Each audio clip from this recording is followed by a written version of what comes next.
Assalamualaikum warahmatullahi wabarakatuh pada semua warga Angkatan Pertahanan Awam walau di mana jua berada.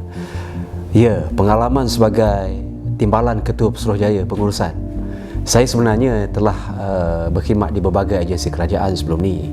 Dan apabila masuk ke dalam Angkatan Pertahanan Awam ni, satu agensi kerajaan beruniform yang dimandatkan untuk menjaga keselamatan nyawa dan manusia, saya dapati kehidupan ataupun keadaan pengurusan di Angkatan Pertahanan Awam ni agak berbeza sedikit. Kenapa? Kerana kita bukan setakat menguruskan sumber manusia, bukan setakat menguruskan kewangan ataupun pentadbiran secara umumnya, tapi perlu ada jiwa dan disiplin yang cukup tinggi. Kerana kita ni sentiasa diharapkan untuk memberi bantuan dan dalam keadaan yang siap siaga pada bila-bila masa untuk menyelamatkan nyawa dan harta benda rakyat. Jadi, pengurusan sumber manusia, pengurusan aset, pengurusan kewangan dan juga pentadbiran pejabat perlulah di tahap yang dalam keadaan yang siap siaga dan at the very highest level, kerana kita terlibat dalam menyelamat manusia di mana jua mereka berada apabila mereka ditimpa musibah. Saya sebenarnya tidaklah terlalu lama lagi berada di Angkatan Pertahanan Awam Malaysia ni, tetapi apabila saya mula menjejakkan kaki ke Angkatan Pertahanan Awam ni, saya melihat ada dua elemen yang sangat penting yang perlu saya sematkan atau perlu saya hidupkan dalam Angkatan Pertahanan Awam ni. Yang pertama ialah bekerja secara berpasukan. Kenapa kita perlu bekerja secara berpasukan? Kerana Angkatan Pertahanan Awam ni, kita punya komponen kita terdiri daripada anggota tetap ataupun kaki tangan tetap, kaki tangan sukarelawan dan bantuan. Jadi ada 3 komponen. Anggota tetap ataupun kaki tangan tetap tak ramai, lebih kurang dalam 1299 orang saja. Kemudian kita dibantu oleh anggota sukarelawan, kemudian anggota bantuan macam SIDED. Pentingnya bekerja dalam satu pasukan ini adalah untuk memastikan kita bersama-sama bekerja dalam satu kumpulan untuk mencapai satu objektif yang sama. Apa objektif kita? Objektif kita ialah untuk menyelamatkan nyawa dan harta benda. Jadi kalau kita tak boleh bekerja dalam satu pasukan, macam manakah kita dapat memastikan tugas dan tanggungjawab yang diamanahkan pada kita ni, yang memerlukan kesiapsiagaan sepanjang masa dan siap sedia dipanggil pada bila-bila masa, terus berada di lapangan, dapat dilaksanakan dengan baik kalau kita tidak ada kerjasama dalam satu pasukan. Itu yang pertama. Yang kedua, saya melihat satu elemen yang sangat-sangat penting ialah kita panggil lead by example ataupun kepimpinan melalui teladan. Dia sangat penting kita menunjukkan kepimpinan yang baik supaya kita menjadi satu model yang mudah diikuti. Saya ambil contoh umpamanya ada suatu buku yang ditulis oleh penulis terkenal Michael Hart, A Ranking of the Most Influential Persons in History, ataupun kedudukan 100 orang yang paling berpengaruh di dunia. Kalau kita lihat dalam buku berkenaan, kita dapati orang yang paling diletak di ranking teratas atau kedudukan yang paling tinggi ialah baginda Rasulullah SAW. Kenapakah beliau dianggap sebagai orang yang pertama di dalam ranking manusia yang paling berpengaruh di dunia ini? Walaupun penulis ini tidak kenal beliau. Penulis ini datang kemudian. Okey, tapi oleh kerana beliau telah menunjukkan ciri-ciri model yang boleh diikuti, dia memimpin umat dia menjadi contoh tauladan. Sehingga dalam satu hadis kita dimaklumkan peribadi dan akhlak Rasulullah itu adalah umpama Quran yang berjalan. Jadi dia menjadi contoh dan ikutan berdasarkan akhlak dia, berdasarkan apa yang dia buat. Itulah inspirasi yang hidup pada ketika itu, dan sehingga sekarang Rasulullah menjadi legenda ataupun menjadi inspirasi umat manusia. Itulah sebenarnya approach ataupun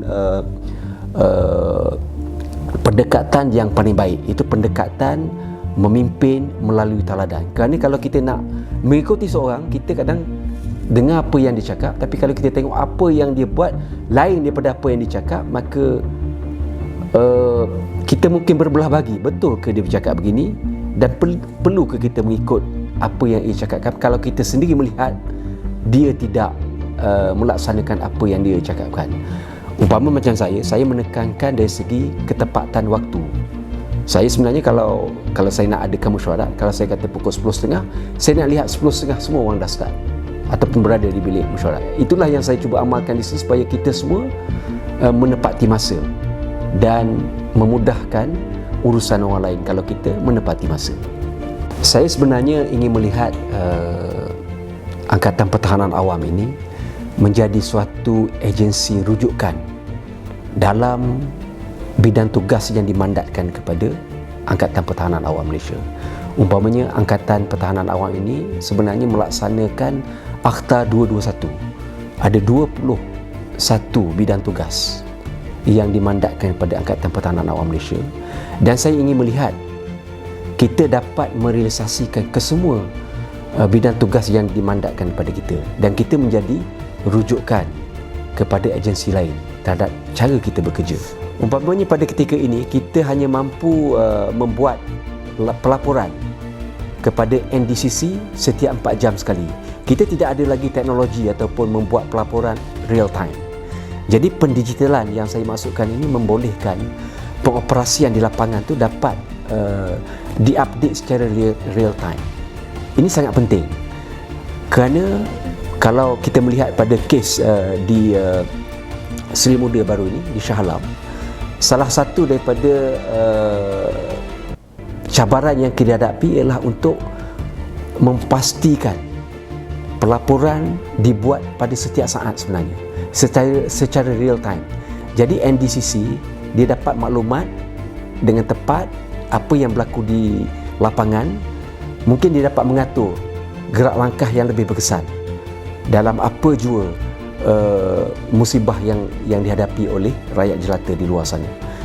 Jadi kalau kita ada pelaporan hanyalah setiap 4 jam, mungkin tindak balas yang cepat tidak dapat dibuat berbanding dengan maklumat yang kita perolehi secara real time. Apatah lagi dalam pelan pendigitalan APM nanti, kita ingin memastikan teknologi ataupun rakaman real time juga dapat dilihat. So harapan saya daripada sektor pengurusan, kita ingin melihat suatu masa nanti selain daripada APM ini menjadi agensi yang disegani dari segi pengurusan bencana dan pertahanan awam, tapi kita juga dapat merealisasikan pendigitalan secara menyeluruh dalam pengoperasian kita. Itulah harapan saya sebagai Timbalan Ketua Pesuruhjaya Pengurusan.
Bismillahirrahmanirrahim. Assalamualaikum warahmatullahi wabarakatuh dan salam sejahtera. Saya M40207, Sarjan Major Pertahanan Awam 1, Mustafa Kamal bin Ibrahim. Saya adalah seorang pesara tentera yang telah berkhidmat dengan tentera selama 22 tahun. Nombor badan saya 712214 dan pangkat akhir saya adalah Pegawai 1. Untuk pengetahuan, asalnya adalah Handau, setelah 1 Jun 93 ditukarkan pada Paskau. Sepanjang saya berkhidmat dengan Paskau, saya telah menilai berbagai-bagai kursus, termasuklah tentera darat, laut dan udara, dan juga latihan-latihan gabungan antara 3 perkhidmatan dan juga tentera-tentera di luar negara. Kebanyakannya adalah latihan dari segi balance mean dan juga lebih kepada combat medic. Saya tamatkan perkhidmatan saya pada tahun 2002. Sebelum itu saya adalah ditukarkan kepada Kolej Tentera Udara Diraja Malaysia, iaitu Pusat Latihan Pegawai sebagai pegawai sekolah kepada kadet-kadet TUDM yang kini telah banyak pun berjaya sebagai seorang juruterbang. Setelah saya tamat pada tahun 2004, saya masuk melibatkan diri dalam Angkatan Sukarelawan yang dikenali sebagai JPA 3 dahulu. Hingga sekarang ini dikenali sebagai Angkatan Pertahanan Awam Malaysia. Sepanjang saya berkhidmat dengan APM, saya telah ditugaskan di Melaka lebih kepada operasi menyelamat mangsa-mangsa lemas, kemalangan, dan akhir sekali saya ditempatkan di Akademik Latihan Pertahanan Awam sebagai Sarjan Major 1 dan juga merangkap jurulatih kepada skim KP sehinggalah daripada siri 2 hinggalah ke siri 13. Di mana pendedahan saya bagi adalah survival, scuba dan melibatkan latihan-latihan medan. Jadi ilmu yang saya ada dalam tentera, pengalaman yang ada dalam tentera, saya terapkan dalam pertahanan awam untuk kita membina balik generasi-generasi muda dan memperkenalkan apa yang dikatakan pertahanan awam. Takat itu saja. Sekian, terima kasih.